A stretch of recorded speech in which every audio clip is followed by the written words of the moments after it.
உங்களுடைய கூட்டணி கட்சி நீங்க சார் இன்னைக்கு ஆளுங்கட்சியாக இருப்பது உங்களுடைய கூட்டணி கட்சி. இன்றைக்கு நடக்கின்ற இந்த பாவத்தில் உங்களுக்கு பங்களிப்பு இருக்குன்னு நான் சொல்றேன். ஏன்னா உங்க கூட்டணி இந்த பொதுமைப்படுத்துதல் வேண்டாம். நாங்க ஒரு மென்மையான போக்கை அவங்க கடைபிடிக்கிறாங்கன்னு சொன்னீங்க இல்லையா? என்னுடைய கருத்தை இது மட்டும் சொல்லுங்க. நீங்க சொல்லுங்க இது மட்டும் ஒரே ஒரு கேள்வி மட்டும். ஒரு கேள்வி. கடந்த ஆட்சியில அவங்க போராடி இருக்கோம் அப்படின்னு சொல்றாங்க, இப்பவும் போராடுறாங்க.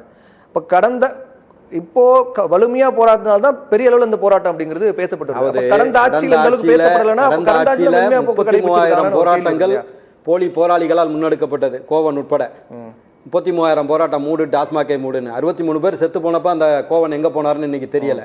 என்ன இன்னைக்கு நான் கேட்கறது என்னன்னா, அன்றைக்கு நீங்களே நான் நடக்கிற நீங்க உங்க கருத்தை பதிவு வைங்க. நாங்க பேசினப்ப நீங்க சொல்லி இல்ல ஏன் இஷ்யூக்கு தொடர்பு இல்லாத மக்களால பிரச்சனை தானே, அதுவும் மக்களால பிரச்சனை தானே, என்ன தொடர்பு இல்லாத ஒரே ஒரு இல்ல நீ வெறும் ஆளும் கட்சியோட மென்மையான போக்கு கடைபிடிக்கிறாங்க அப்படின்னு சொல்றீங்க. மென்மையான போக்கு கடைபிடித்தா இதுவரை இல்லாத அளவுக்கு இந்த போராட்டம் இந்த அளவுக்கு பெரிய பேசப்படுமா? ஆட்சியில அதிமுக ஆட்சியில 2 பேரும் திமுக ல வந்திருக்கீங்களா? இல்ல அதிமுக இல்ல நீங்களே சொன்னீங்க அதிமுக ஆட்சியில போன முறை இந்த மாதிரி பெரிய பிரச்சனையா மாறல, நீங்களே சொன்னீங்க. ஆமா சொன்னீங்களா இல்லையா? ஆமா நீங்க பெரிய லெவல்ல மக்கள் பாதிக்கப்படவில்லை. இல்ல அதுக்கு பிறகு நீங்க சொல்றீங்க பெரிய லெவல்ல மக்கள் பாதிக்கப்படவில்லை. இந்த இன்றைக்கு நேரடியாக நீங்களே சொல்றீங்க. இன்றைக்கு நேரடியாக மக்கள் பெரிய லெவல்ல இன்றைக்கு நேரடியாக மக்கள் பாதிக்கப்பட்டிருக்கிறார்கள். போராட்ட காலத்துக்கு வருகிறார்கள். அவர் பேசுறப்ப 1948 இருந்து ஆரம்பிச்சு பேசுவாரு. நாங்க பேச ஆரம்பிச்சா உடனே பொதுமைப்படுத்தாதீங்க நீங்க சொல்லுவீங்க. நாங்க அவ்வளவு புரட்சி தலைவர் எம்ஜிஆரை பத்தி பேசினாங்க. ஐயா மணியார் என்ற ஒவ்வொரு கிராமத்துக்கும் வந்து மணியக்காரர்கள் மணியார்கள் என்று ஒன்று உண்டு. ஒரே இரவில் ஒரே கையெழுத்தில் 12,000 மணியாரர்களை நீக்கி கிராம நிர்வாக அலுவலர்கள், தாழ்த்தப்பட்ட சமுதாயத்தைச் சேர்ந்த 2,500 கிராம நிர்வாக அலுவலர்கள் உட்பட தமிழகத்தில் மிகப்பெரிய வருவாய்த்துறையில் ஏற்பட்ட மிகப்பெரிய புரட்சியை நடத்தி காட்டிய ஒரு புரட்சி தலைவர் எம்ஜிஆர். சும்மா வந்து எதையோ 19 அவர் அரசியல் பொதுமை சொன்னார்ல, நான் இப்போ கேட்குறேன் ஒரு அரசியல் பொதுமை. அதாவது சென்ற ஆட்சியில் நாங்கள் போராடணும் அப்படின்னு சொல்கிறாங்க. ரைட்டு, சென்ற ஆட்சியில் நாங்கள் எதிர்க்கட்சியாக இருந்தோம். இன்றைக்கு உங்களுடைய கோலியேஷன் கவர்மெண்ட், உங்களுடைய சப்போர்ட்டில் நடக்கிற உங்களுடைய கூட்டணியில் இருக்கிற கட்சி ஆளுங்கட்சியாக இருக்கிறது. இதுலேயும் நாங்கள் போராடுறோம்னு சொல்கிறேன்னா அப்புறம் எதுக்காக அங்கே இருக்கீங்கன்னு தான் நாங்கள் கேட்குறோம். உங்களுடைய கூட்டணி அரசு தான் இருக்குங்க, உங்களுடைய சப்போர்ட்டில் தான் அந்த கவர்மெண்ட் செயல்படுது. அங்கே எதுக்காக இருக்கிறீங்க? திரும்ப சொல்கிறாரு 100 ஓட்டு விழுந்துச்சுன்னா 25 ஓட்டு நம்ம ஓட்டாக இருக்கணும். எதை சாதிக்கிறதுக்காக அந்த 25 ஓட்டை போடுறீங்கன்னு தான் நாங்கள் கேட்குறோம். இன்னைக்கு இந்த பாதிக்கப்பட்ட இந்த போராடுகின்ற மக்களில் 95% மக்கள் தாழ்த்தப்பட்ட ஒடுக்கப்பட்ட சமுதாயத்தை சேர்ந்தவர்கள். எதை சாதிப்பதற்காக அவர்களுடைய 25% ஓட்டை 25 ஓட்டு 100 ஓட்டில் 25 ஓட்டு நம்ம ஓட்டாக இருக்கணும்னு சொல்கிறீங்களே, எதை சாதித்ததற்காக? எதற்காக வேங்க வயலில் கம்ப்ளைண்ட் கொடுத்தாங்க? வேங்க வயலில் கம்ப்ளைண்ட் கொடுத்தவங்க மேலே நீங்கள் தான் வந்து குற்றவாளிகள் இன்றைக்கு இந்த அரசாங்கம் சொல்லி கொண்டிருக்கிறதுன்னு அவங்களே தான் ஒரு பக்கம் புலம்புறாங்க. அப்புறம் எதுக்காக அதை சப்போர்ட் பண்ணுறீங்க? இப்போ ஒரு அரசு மக்கள் நல அரசாக தமிழகத்தினுடைய மக்களை ஒட்டுமொத்தமாக பாதுகாக்கின்ற இந்த அரசு இல்லைன்னா மக்கள் வந்து உயிர் வாழ முடியாதுங்கன்னு சொல்லுகின்ற அளவிற்கான ஒரு மிகப்பெரிய அரசு இருக்குன்னா நீங்கள் கான்கிரீட்டாக அவங்களை ஆதரிங்க. எங்களுடைய கூட்டணியை விட்டு நாங்கள் விலக மாட்டோம், அவ்வளவு அற்புதமான ஆட்சி இந்த ஆட்சி நடந்துகிட்டு இருக்கு அப்படின்னு சொன்னீங்கன்னா பாராட்டுவோம். எல்லா போராடாத ஆட்களே கிடையாது. 16,000 பகுதி நேர ஆசிரியர்கள் பணி நிரந்தரம் கேட்டு போராடி கொண்டிருக்கிறார்கள். ஏறக்குறைய 26,000 ஆசிரியர் பணியிடங்கள் இன்றைக்கு தமிழகத்தில் காலியாக இருக்கின்றன. 5 லட்சம் அரசூழியர் பணியிடங்கள் நிரப்பப்பட வேண்டியிருக்கின்றன. செவிலியர்கள் போராட்ட களத்தில் இருக்கிறார்கள். சம வேலைக்கு சம ஊதியம் கேட்டு இடைநிலை ஆசிரியர்கள் போராட்ட களத்தில் தொடர்ந்து ஈடுபட்டு கொண்டிருக்கிறார்கள்.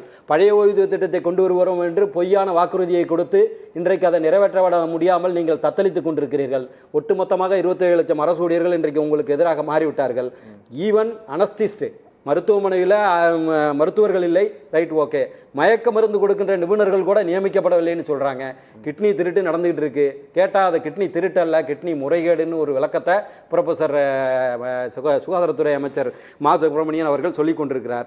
இப்போ என்னை சாதித்ததற்காக நீங்கள் அந்த கூட்டணியில் தொடர்றீங்க, எதற்காக தடவி கொடுத்துக்கிட்டே இருக்கீங்கன்னு தான் நாங்கள் கேட்குறோம். தவறு நடந்தால் 63 பேர் சாவறாங்க கள்ளக்குறிச்சியில், போராட்ட காலத்தில் முன்ன வந்திருக்கணும்ல, ஏன் வரலங்கிறதா எங்களுடைய கேள்வி. நீங்க அடுத்து கேட்டாரு அதிமுக என்ன போராட்டத்தை பிரச்சனை வேறு கூட்டணி வேறு அப்படின்னு சொன்னவர் திரு எடப்பாடி பழனிசாமி என்ன போராட்டத்தை முன்னெடுத்ததுன்னு கேட்டாங்க.